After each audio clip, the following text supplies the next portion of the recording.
Dès lors qu'on a compris pour les citoyens, pour les décideurs, pour les journalistes, l'importance de l'histoire naturelle, se pose la question de savoir comment renforcer sa présence, comment construire sa présence dans nos crânes.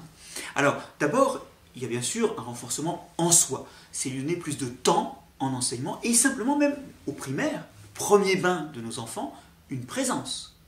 Car l'histoire naturelle est absente au primaire.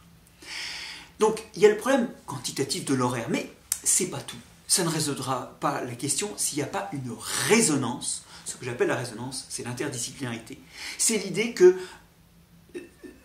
l'histoire naturelle devient importante quand elle rencontre une autre discipline autour d'un objet. Il faudrait que nos programmes contiennent des points où deux disciplines s'ancrent ensemble pour analyser l'objet. Par exemple, au moment de la sexualité, il y a des résonances avec le cours de lettres.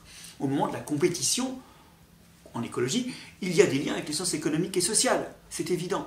Je donne souvent l'exemple de la pomme au primaire, qui a une forme que l'on peut dessiner, qui a une forme et une odeur que l'on peut rédiger, et ça c'est du français, qui a, quand on la dissèque, des fonctions biologiques, celle de contenir des pépins, et ça c'est la biologie de la pomme. Et puis finalement, quand on compte ces pépins, on peut avoir une initiation avec toutes les pommes de la classe à la notion de moyenne et l'écart à la moyenne.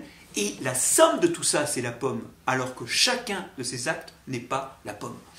Alors, cette fécondation réciproque des disciplines, il faut vraiment l'appeler, cette interdisciplinarité, elle serait une force, et on ne peut pas créer des disciplines séparées dans la tête des plus jeunes. Ce qu'il faut, c'est créer une tête unique qui est capable d'aller puiser à chaque mamelle quand elle est nourricière, à chaque discipline quand elle est nourricière. Et ça, c'est le projet de la Fédération Biogé que j'ai le plaisir de présider, qui est une fédération qui recrute des académies, des sociétés scientifiques, des sociétés d'enseignants, des sociétés de journalistes, autour de ce projet de remettre l'histoire naturelle au cœur de la société, au service du citoyen, mais non pas comme tel et comme une sorte de dictature de la science dans la société, non, pas du tout, mais de la faire entendre dans le concert des disciplines, un concert des disciplines où on doit entendre les voix de toutes les disciplines et où, je trouve aujourd'hui, celle de l'histoire naturelle est ténue.